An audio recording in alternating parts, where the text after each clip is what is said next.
Hi there, Kurt Schuett coming at you today. It is Tuesday, March 8th. I'm coming live from East Lyton High School at about 2:55 p.m. It's parent-teacher conferences tonight, so I'm really excited to get an opportunity to see a bunch of my kids and their parents this evening and get an opportunity to talk to them about a bunch of awesome stuff that my kids have been doing in and outside of the classroom for me. Quick recap for today for my juniors. My juniors actually participated in Scrag seminars today, the same ones that my freshmen participated in last Friday, the freestyle Scrag seminar, where they got the opportunity to bring in what problems and issues they wanted to discuss and why.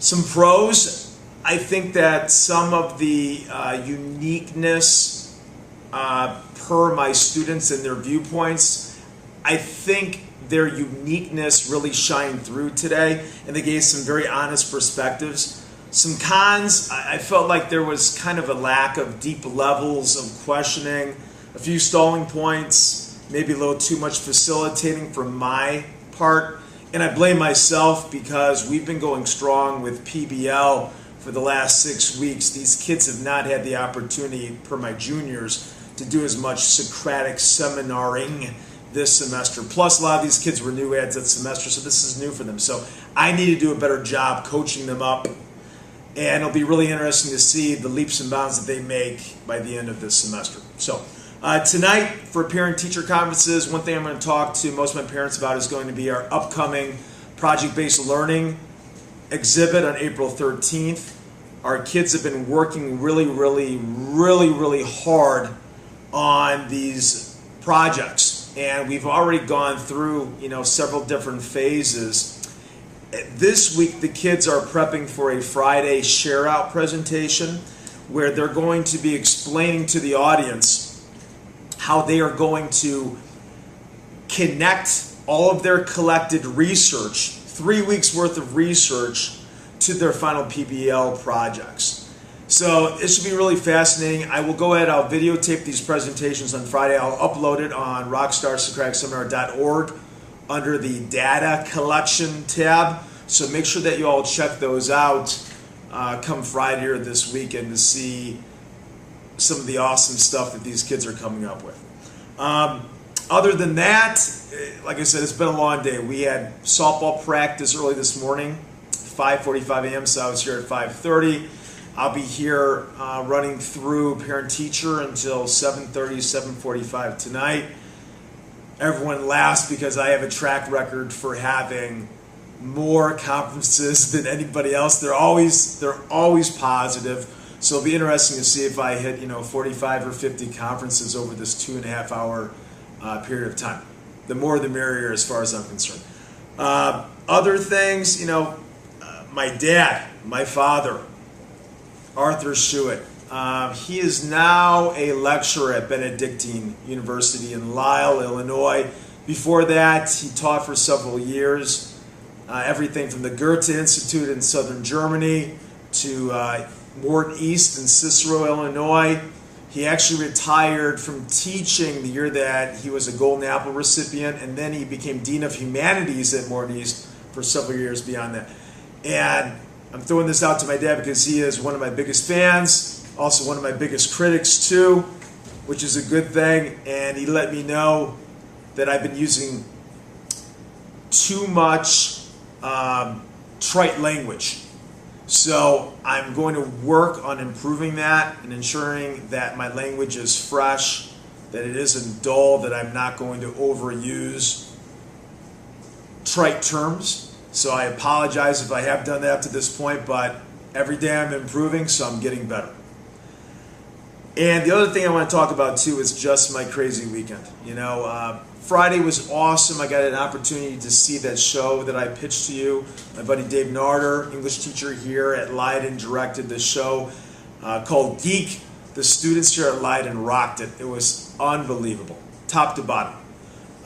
And it wasn't just the kids on stage. The kids on tech crew, I'm talking A+++ professional work. It was an outstanding show, beginning to end.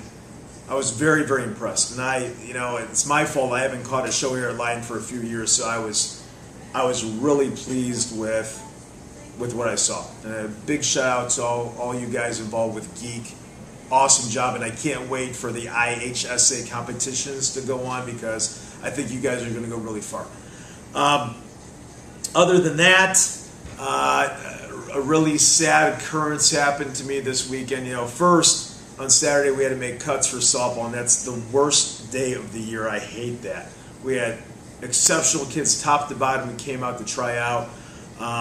And for those people who were privileged enough to make the program, congratulations. And for those of you that didn't, please come back out and try again next year. Come to our camps and our clinics, our open gyms, our strength and conditioning sessions. And that's our bell. And I just wanted to thank you for coming in and putting in the time. And all the kids, like I said, that came out, they're all superstars. Unfortunately, my dog, Ruby, bearded collie of 13 plus years, she kind of fell ill. She's been ill. She's battled Addison's for 12 and a half years. And, Friday was the last time that we even saw her take any water, and just really kind of shut down this weekend. And I had yesterday off for Pulaski Day, and it was sad because after talking with my vet and with my family, I just knew it was time. So I had to take my pup Ruby in, and she was, I grew up always having dogs, but she was the first dog that I ever actually owned myself as an adult, and rescued her more or less from a puppy mill, and discovered early on that she had Addison's disease, and gave her a Percortin injection every month ever since she's been 6 months old. And she was an angel, and I had to set her up with all the other angels. So it was sad that happened yesterday. So I let go of her around 11:30 a.m. I have one dog left at home, Clementine, 8-pound poodle, and she definitely was looking around for Ruby to see where she was at. But it seems like as I've had pets that have passed over the last couple of years, I lost 3 cats too. So it seems like every time that I lose a pet, there's always a mourning dove that seems to be hanging around my house, cuckooing in the morning, and I always wonder if that's purposeful in some way, shape, or form. So I'm looking forward to seeing my next mourning dove. And Ruby, I miss you, and appreciate you all listening.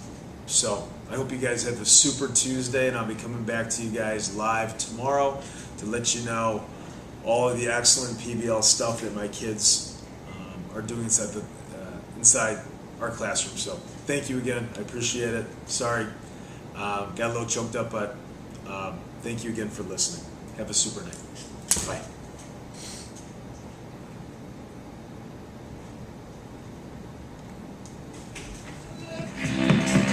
Even if the sky is falling down, I know that we'll be safe and sound.